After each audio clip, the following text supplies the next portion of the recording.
Hey everyone, welcome to Code Harmony. Today we'll be solving LeetCode problem 1317.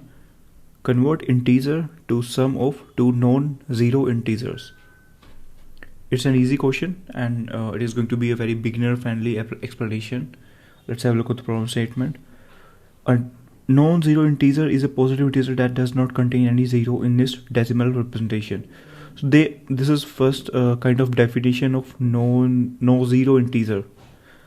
Let's say 1 0. This is an integer because it contains a 0. 12, it is a no zero integer. 13, no zero integer. Integer which that does not have any zero in its decimal representation. Okay. So what is given to us? An integer n. Return a list of two integers a, b, where a, b are no zero integers and a plus b is equal to n. So what will be given is, we are just given a number n and we have to find two numbers such that n is equal to a plus b. N is equal to a plus b and a and b both are no zero integers. So first condition is that the sum should be equal to n.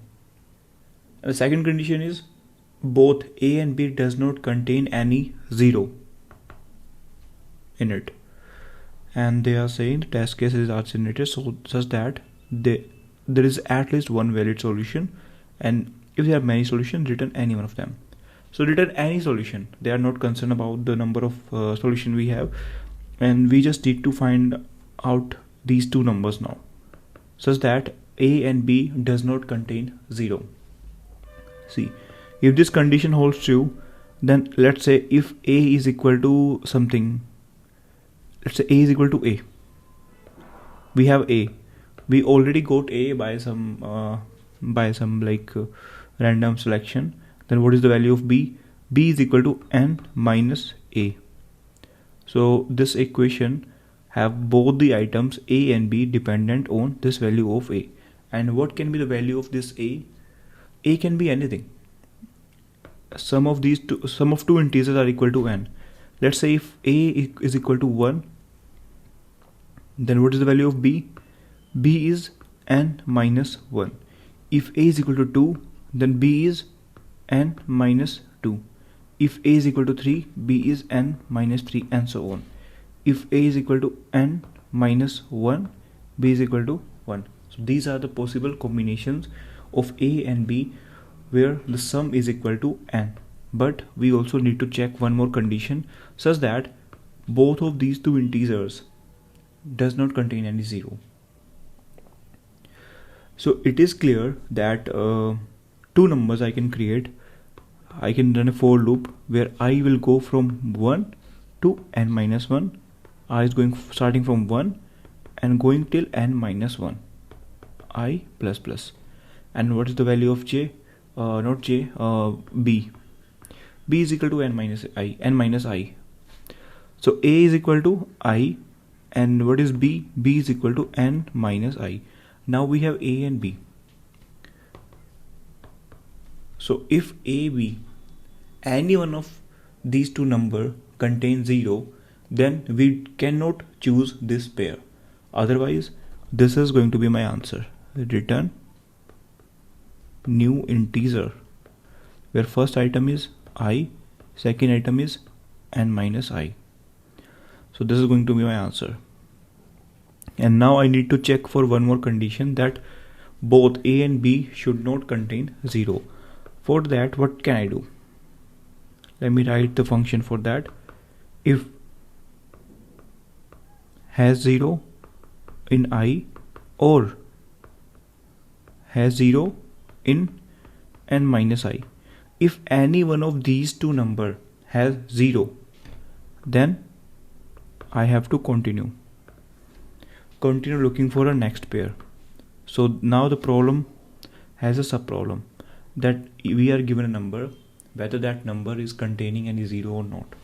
So has 0. How do I implement this function? We are given an integer value, whether this integer contains 0 or not, whether this integer is in the form of this or this. So for that, what I can do is I can check for every single digit one by one. If that digit is 0, I'm going to return true, otherwise return false. So to check every single digit, how do I do this? What I can do is, if I take modulus with 10, if I take remainder with 10, this is going to be giving me the rightmost digit. Okay, let's say I am having 1012 and I am taking remainder with 10. It is going to give me 2. Now I know that in this number the rightmost digit is 2. After that, this number is processed. Then what I can do is I can divide this number by 10. It means remove rightmost digit. So the number is 101. Again do the same thing. Take remainder with 1. Remainder is 1. Okay. It means that this digit is also non-zero. So if I just remove this digit by dividing it with 10, I am getting 10. If I take remainder with 10, then I am getting 0. It means that this rightmost digit is 0. So this is going to be my function boolean has 0 a.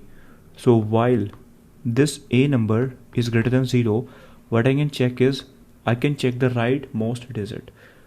A taking remainder with 10 is equal to 0. If the rightmost digit is 0, then return true. This number has 0. This is the case where we have to just stop. If this digit is 0, there is no sense in checking the left side digits, or return true. Otherwise, just keep on going by discarding the rightmost digit. 8 divide equal to 10. That's all we have to do. And if we are not returning true from this while loop, we are returning false outside of the loop. This is the code for has 0, and it's a basic code using modulus operator from mathematics. And if the number is, let's say, going till 10 power 4, in the worst case the time complexity will be log base 10 and n, where n is 10 power 4, so it is going till 4, log n base 10. So yeah, that was the code. And in this first part I just chosen a and b because a plus b is equal to n. I just checked for every single value of a and I will get every single value of b. And to include those values in the answer, both a and b should be having no 0 in its decimal representation. So this is all about the approach, and this is all belongs to the math topic from DSA, where we are taking benefit from modulus operator. And now we'll write the code. Let's check for every single value of a. Integer I is equal to 1, I less than n, I plus plus. This is I, and what is the value of b? B is n minus I. And let's say we'll check for the condition where a and b both does not have 0. If any one is having 0, then we will check for the next pair. If has 0 a or has 0 b, b is n minus I. If this is having 0, then check for the next pair. If this does not have 0 and this has 0, check for the next pair. So I'm going to use OR operator, logical OR operator. किसी एक में भी 0 है, in that case continue. Otherwise, this is my answer. Return new integer I comma n minus I. If we are coming to line number 9, it is already given in the problem statement that test cases are generated so that there is at least one valid solution. It means the code is not going to come at this line. So to compile successfully, we have to write something. A return statement is important. Let me write some randomly, -1, -1. Okay, now I just have to implement this has 0 function. This is a private function returning boolean type, has 0 integer a value. Integer value is it is going to take. Now I will check every single digit in this number. To check every single digit, we take benefit of modulus operator while a greater than 0. If a is non-zero, check for the rightmost digit a modulus 10. If the rightmost digit is 0, then return true. It has 0, otherwise a divide equal to 10. If I am coming at line number 17, it does not have 0 in this in a. So here in this case I'm just returning false. So this is the code. Let me just submit it. It is getting submitted successfully, and I hope you understood the approach. It's a easy question, beginner friendly question, just based on mathematics and loops, iterations in your language. So no need of any kind of data structure in this. And still, if you get any doubt, you can comment down below. Thanks for watching, guys. Bye bye.